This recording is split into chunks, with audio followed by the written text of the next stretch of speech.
भूखंडे केरलाख्ये सरित निहनिलाम उत्तरे नैवनावा क्षेत्राग व्यूतिमात्ने पुनरुपरिनव ग्रामनाम्नि स्वधाम्नि धर्मिष्ठात् भट्टतन्त्रात् अखिलमतपटोर् मातृदत्तद्विजेन्द्रात् जातो नारायणाख्यो निरवहद् अतुलां देवनारायणाज्ञाम्.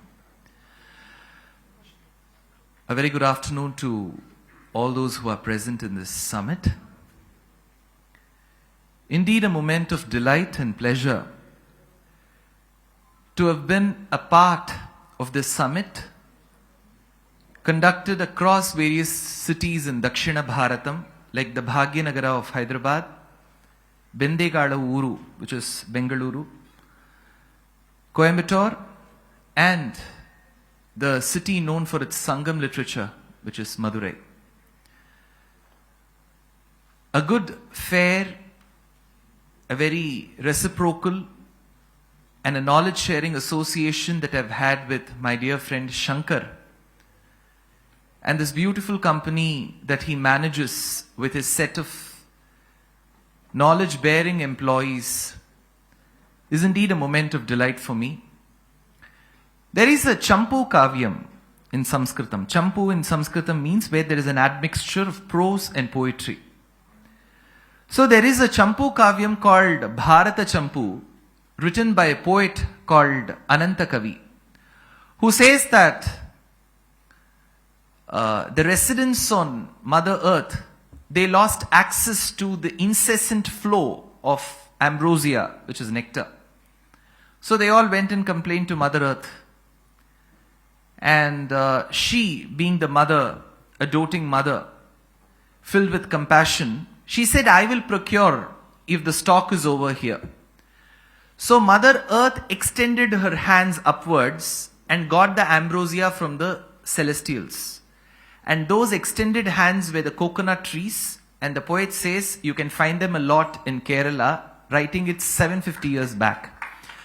So to the state of Parashurama, to the state that gives a beautiful loom called the Kasavu, to the state that doesn't steam its rice first, whereas grates its coconuts in the morning to fill its dishes with every possible way with coconut and jackfruit, to the furniture that embroiders itself with neem wood, mango and jackfruit, to a state which 250 years before the advent of the integral series in mathematics of Europe had a secret school of mathematics called Sangama Gramam in a place called Tirunava, which is very close to Kuttipuram,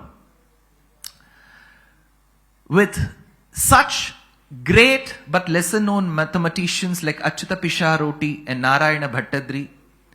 I pay my obeisances to. And the topic that I have been ordained to speak for the day is Bharata as a brand. I'm sure I'll have friends from very different states of Bharata Desham. It has often been a point of discussion, at times a point of memes and ridicules, that people south of the Vindhyas say Bharata and not Bharat. Why? Why that extra A? Because in Sanskritam, you should never ever complete the last letter by cutting half of its pronunciation. It's not Arjun, it's Arjuna. That akaram has to be there. It is not the other way of making it Arjuna, that akarantam is not needed, but it's Arjuna and Bharata. Why do then people say Bharat? They should be sitting for my lecture.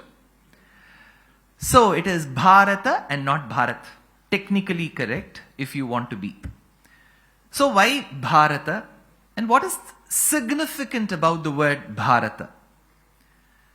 You know, the beauty is etymologically when you derive words, you will learn the language much better. Like how the word entre and prenore becomes entrepreneur. So it's entre and prenore. And it's not restaurant, it's restaurant.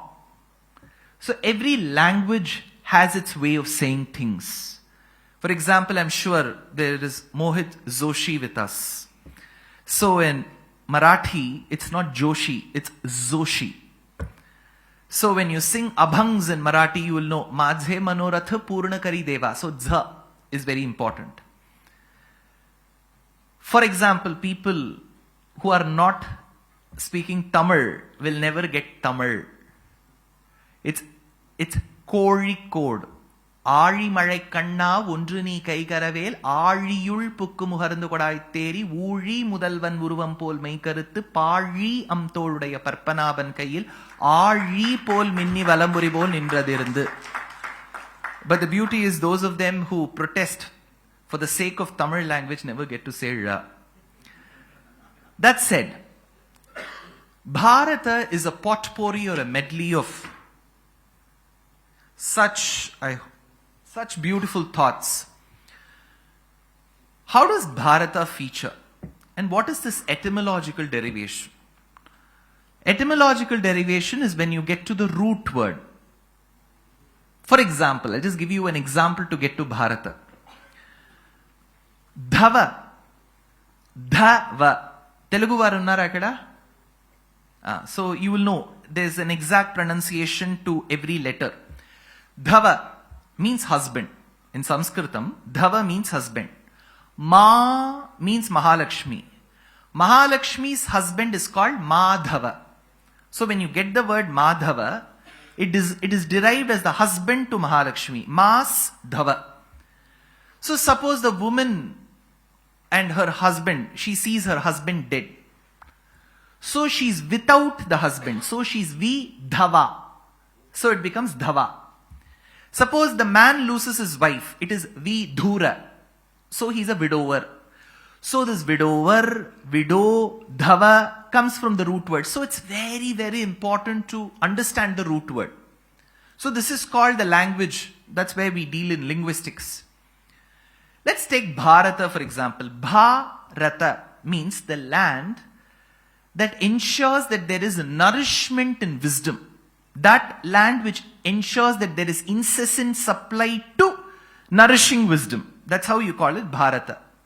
But how is this word connected to certain characters is a very important, probably a pertinent question that should come in the minds of us. One, we have had technically a king that we deal in Bhagavata Puranam called as Rishabhanatha. Rishabham in Sanskritam means a bull. Rishabhanatha, he had, immediately, when I say that Rishabha means bull and there was a person called Rishabhanatha, an iconography person will put two horns above him, just like the Onida advertisement. But when we decipher poetry, it is very important that we get to the nuances of understanding similes and metaphor. If I say that somebody or something or somebody is as fair as the milk, it means the person is fair. That's all. Simile should stop there. It doesn't mean you can end up using the person when you make your set of cappuccino the next morning. So an upama should stop then and there. So Rishabhanatha means he had the gait of that of a majestic bull. So Rishabhanatha had many sons. The oldest of them was called as Bharata. And he had many other sons. One of the prime duties of kings of those days was incessant production too. So he had very many sons, the oldest being Bharata. After relinquishing his kingdom to his oldest son, he said, I retire to the forest. And right from Ayodhya, he is said to have travelled through Bihar, Uttar Pradesh, parts of Madhya Pradesh, some parts of the Aravalis in Rajasthan, then Gujarat, through the coast of Maharashtra. He reached the southern part of Karnataka to a mountain called Kutakachalam. Kutakachala in Sanskrita today means Kodagu or Kurg. See, he is said to have relinquished his mortal body there, and that place became very famous for the advent of Jainism. So Rishabhanatha is the first Tirthankara in Jainism, and the oldest of his sons was called Bharata.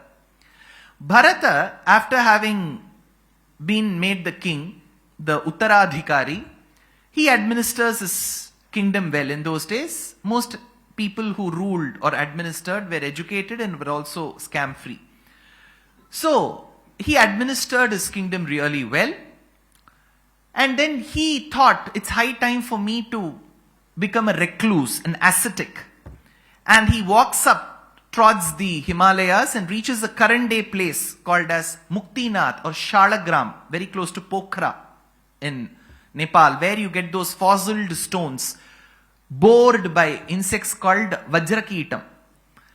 So he goes to that place. The 7th century Tamil poet called Thirumangai says, Kalayum, Kariyum, Parimavum, Tiriyum, Kanam, Kadandu poi, Shilayum, Kanayum, Tunayaga, Shendran Vendri, Sherikkalathu, Malegund, Alamid, Anegatti, Malaynir Kundu Valarakat, Talaivan Talaipattarutu Muhandan, Shalakirama, Madai Ninje. So to that place he goes. He stations his ashrama by the banks of river Ghandaki. Very, very engrossed in his yoga, extremely meticulous in his meditation. One day he sees a pregnant doe jumping from one boulder to the other in the fear of a tiger which was chasing her. The belly of the doe hits the boulder and the little one comes from the amniotic sac and falls to a leaf that is floating by the river. So looking at the little one, just born one which may die, this Bharata, who was engaged in meditation, who saw this, took a plunge into the waters of Ghandaki, protected that little dear one, and nourished and nurtured that as his very own child. He used to give A2 organic grass-fed milk. And then he nourished that little one. All his 24x7 meditation got reduced exponentially down, 22, 20, 16, 14. The rate at which the concentration level goes down as the number of sessions go in a summit like this. So it got reduced, and at one point in time his mind was so much so into the doe that he forgot meditation, and his mind was in the doe. That doe and the little one. And the little one that grew morphologically, anatomically, and then went into the forest. That time, Purana says, when he was thinking of the deer and he died, he became the deer. Because there's a nyayam called Tatkratu Nyayam. Whatever your mind is completely engrossed in, while it is in the state of exiting the gross body, it becomes that. So it became the deer. But the beauty was he remembered what he was. So he started going as a deer hither and thither. Then the Atma left the deer and it came to a learned person's body. But the person was so much aloof from the rest of the world that the rest of the world thought him to be an insentient object and called him by the name Jada. Since he was called Bharata 2 births before, he was called Jada Bharata. This Jada Bharata has an intellectual conversation with the king called Rahuguna Maharaja of Sindhu Sauvira Pradesham. Sindh region is around Karachi. Sauviram is just above that, close to Lahore. And this Sindhu Sauvira Pradesham was very famous for nurturing horses. So hence horses were called Saindhavam. During Mahabharata Yuddham, it is said that horses were imported from that region. So he becomes Jada Bharata. So Jada Bharata is the name, first reason why this Desham is called Bharatam, says Vishnu Puranam. Vishnu Purana says this country is called Bharatam because of this man called Bharata, who was a beacon of hope and knowledge and enlightenment. So the country has always been a place of debate and discussion. This country or this land can never be fed with one thought. That is why if you see Sanatana Dharma itself, there is one philosophy called Advaita of Shankara of this state, which says that everything is one. Ekameva Advitiyam. He says, Brahma Satyam, Jagan Mithya, Jivo Daivai Kanaparaha, Iti Vedanta Dindimaha. There is only one Tattvam. Go to the neighboring state of Tamil Nadu. Ramanujacharya of Visishtadvaita says, no, that one is true, but that has a body of non-qualified dualism, which is called Vishishtadvaita. You go to the state of Karnataka, Madhvacharya says, no, there are two tattvas, there is Paramatma and Jivatma. So within three states, you have three philosophies. And if you go to as far as Kamakhya in Pragjyotishapuram of Assam, there is Vamachara cult of Shaktism in Kamakhya temple. You come all the way to Sringeri in Karnataka, you have the Mantrika, the very Vaidika tradition of Shaktism. So this land can never be fed with one thought. That's the uniqueness about this land. It's one tree. Agreed, it's one tree, but very many branches. So it's a highly evolved university with many departments, is what you can put it in mundane sense. So Jada Bharata is one of the reasons. Second, there was a king of the Kuru Vamsham called as Dushyanth Maharaja. At least for namesake, I share his name. But the only thing that I should keep praying is that I shouldn't forget like how he forgot. He was known for his state of being oblivious or going into the state of oblivion, which I cannot afford in a summit like this. So, this Dushyanta Maharaja goes on a sojourn to the forest for hunting. And then, while he is about to hunt a deer, Bho Bho Ho Raja, come two ascetics, hermit men, and they say, don't kill this particular deer. The king wondered why. Probably he read an article about a person who went on a shooting spree in Rajasthan and was forced to become human later. So, he said, why shouldn't I be hunting this? Because you're given license to kill.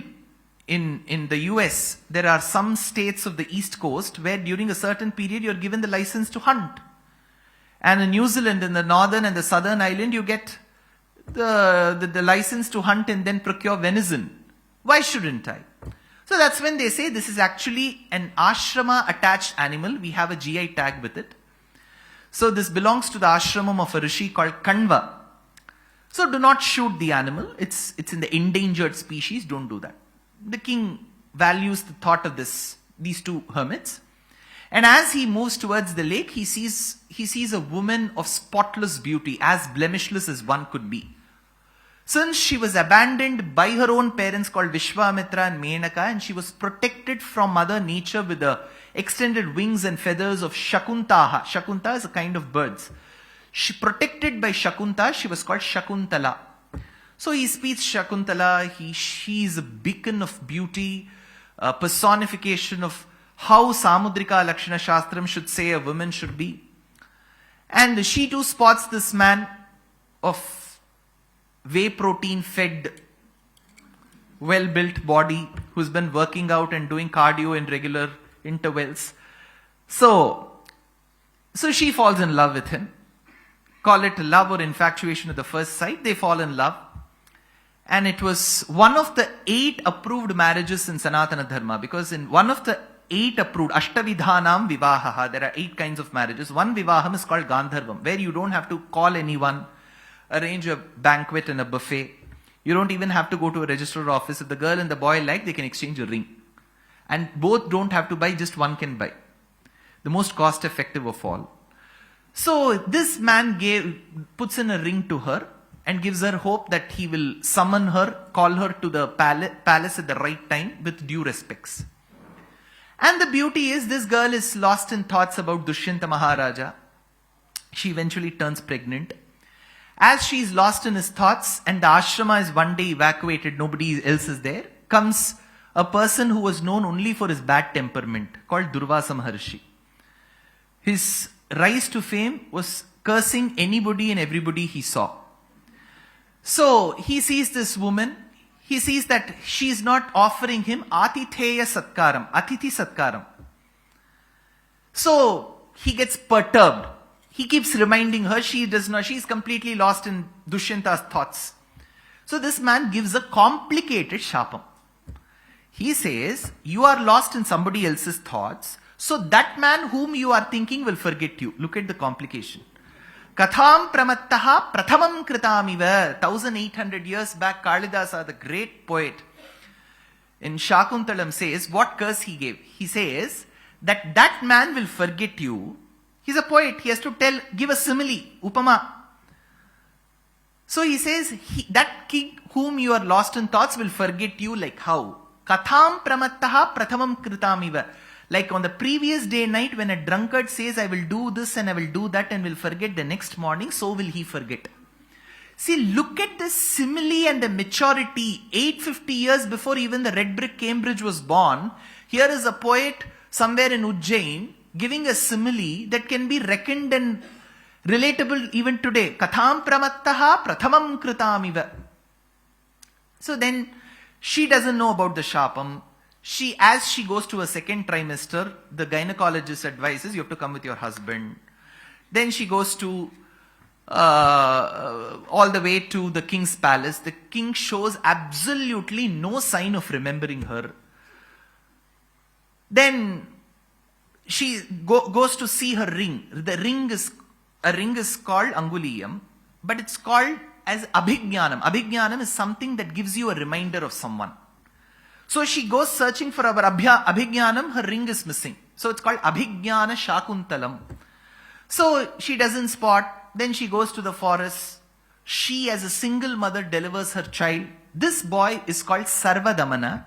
And later the king remembers through spotting that ring that he had forgotten Shakuntala, goes in search of her, spots the boy, spots the mother, brings the boy home. This boy becomes an excellent administrator. He was so much good as an administrator that he becomes a specimen of how administration should be. So Mahabharatam says this country is called Bharatam because of him. In Ramayanam we come across Rama, who has been asked to rule the kingdom. The father comes and says, you have to rule from tomorrow. He doesn't show much excitement. He says, okay, Papa, and he goes. That very night comes the maid servant and the caretaker, the Montessori caretaker of Kaikeyi while she was young, called Manthara. She brainwashes Kaikeyi in exactly 1 hour 25 minutes.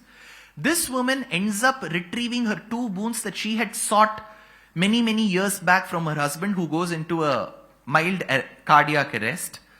So then Rama is summoned, and he's been asked to go to the forest. Being the obedient son during the idealistic times, he says, okay, when my father says go, I have to go. He goes, tells his wife, Sita, are you coming with me? Sita says yes, but then he says, forest is full of misery, stay back. She says, the better option is to come with you rather than staying with so many mothers-in-law here. So when all of them are suffering from good health and nothing untoward is going to happen, it's better choice, a prudent choice to be with you. And as the couple leave their apartment, Lakshmana comes and says, Aham sarvam sabhratus charanaugadham nipidhya raghunandanaha sitamuvachitishayam raghavam cha mahabratam aham sarvam karishyami jagrataha swapataschate. Whether the both of you are awake or asleep, I shall do all kinds of services. Sita says, this is the best offer one can get, bring him along. All 3 of them go to the forest. That is when Bharata, for whom his mother has fought to get the kingdom, comes, understands the situation. He says, I will not rule or stay in Ayodhya even for a single day. That would be detrimental to my very morality and character. So he goes to Chitrakuta, which is by the banks of river Malyavati or Mandakini, the upper part of Madhya Pradesh, requesting his brother to come. That is when Rama wonders, see, if it had been some other individual, that person would have happily ruled Ayodhya, would have produced children, would have ensured that the next 2 generations also end up ruling. And that son might have arranged even a car race. So, that being the situation, how on earth are you a person who is a personification of bhakti? Bharataya param namostu tasmai prathamodaharanaya bhakti bhajam yadupagyam asheshatah pritivyam pratito raghava paduka prabhavaha. What an example of true devotion and sincerity you are, Bharata. So because of Rama's younger brother Bharata, this is called Bharatam. Third, last of all. See, we have been a land of great skills, 64 arts. Narayana Bhattatri of Kerala says, Gatva Sandipani Matha Chatushashti Ratri Mahobihi Sarvajnastvam Sahamusalina Sarvavidya Grihitva Putram Nashtam Yamanilayanad Ahridam Dakshinartam Datva Tasmai Nijapuramagat Nadayan Panchajanyam in Narayaniyam. He says Chatushashti, 64 arts people knew in those days. You knew how to use mud and make dolls. You knew how to extract minerals and make a dancing doll. The earliest that you find is of the Indus Valley civilization. You knew how to speak. You know how to see. One of the 64 arts is dance. You know, when Rama was asked whether to become the next heir apparent, people asked, what qualification does he have? You know what Vasishta says? Vaiharikaha, he is very good at dance. You may wonder, for an administrator, why should he be good at dance? Because dance teaches you discipline. When you learn a classical dance form, you do, for example, let's take the Natya Shastram of Tamil Nadu called Bharatanatyam. You do Aramandi. You take Kadai Kalikkum, Kali is Kathakali. You present a story in a dance form, it is called Kathakali because Katha is given in the form of a Kali. Kadai Kali. So Kadai Kalikkum Kaliyana Kathakali. So you have got a Kathakali. Then you have got a Kaikottu Kali. Then there is a dance in Guruvayur called Krishnattangali. Manameno Medoyam, 16th century poet, mentions that. Mohiniyattam, how you use your eyes. See, when you speak, when let's say 100, 200, 500 people are looking at you, you should ensure that your eyes are used well. Abhinayam is a part of dance. How you use your mudras, how you use your hand. That's a part. When you learn dance, you also learn speaking. When you learn music, you learn how to articulate. It will not be a monologue in just one pace. As you go up and you come down, you're able to get that. Sari ma pa ni da da pa ma ga ri sa ga. You're able to articulate with your voice. So every soft skill in Bharatam comes from art. And that art gives you emotion. That emotion is called bhavam. You do that with love, it is ragam. And you do that in a pace, it becomes talam. Bhava, raga, tala is bharata, bharatam. So that's the fourth reason. So, Jada Bharata was a beacon of Jnana Yoga, which tells you, nourish your knowledge and wisdom. Dushyanta's son Bharata, Dushyanti, Shakuntala's son. Shakuntala and Dushyanta's son is Bharata, called Dushyanti, say Shatapatha Brahmana. He was very good in administration, which means how do you manage and run. Today I heard many entrepreneurs speak about their companies. How do you manage your resources? You're not dealing with machines, you're dealing with humans. Each human is different. The sensitivity could be different. How do you manage every human? How do you speak and get your things done? Yet not being abusive, verbally, physically, not harassing, not getting a whistleblower's call. How do you manage? How do you even answer a mail? See, answering a mail is as simple as a skill. A person writes a question to you, you have to give a specific answer. You know, some people, I'll give 15 questions, answer will be okay. Okay to what? To my mail or to all the points? And when you have to answer a person, will you be able to come? Yes, I will tell you by tomorrow day end. I'll come back to you shortly. When will that shortly come? See, shortly is because for a lifespan of 120 years in a turtle, 110th year, because a dog will die by the 11th year. You wouldn't know what is shortly. So this is a very customer care answer. A customer care is known to always say that I'll come back to you shortly, which they will never get back because that person will change. So, as simple as answering a mail, specificity. If you ask how many verses of Bhagavad Gita are there, I think, 700 verses, 18 chapters. Numbers were a game of Bharatiyas. That is why we have Katapaya Adi Sankhya. That is how integral series came from Madhava series of Kerala. There is a department in IIT Povai headed by Ramasubramaniam that researches only on the mathematic manuscripts found in Kerala. So, administration. Rama's younger brother Bharata was a beacon of devotion, and Bharatanatyam, Bharata, is about practicing an art. So that word Bharata has administration, it has devotion, it has art, it has knowledge. That's brand Bharata for us. And from Bharata, and our country that carries that Bharata. I will never say discard India. No, India also has a very traditional root from Intu to the days of Chinese manuscripts. That is for a separate lecture. I'll tell you how from every inscription we got the name Intu, which became Hindu. That is also a very decisive name that we use. But Bharata has a very deeper connotation. And when we imbibe that as a media channel or as an entrepreneur, as a teacher, as a student into our life, I'm sure when the knowledge is being disseminated and dispensed, it will bear lot more value and wisdom. With that, I would like to thank you all for staying so much. Namaskaram.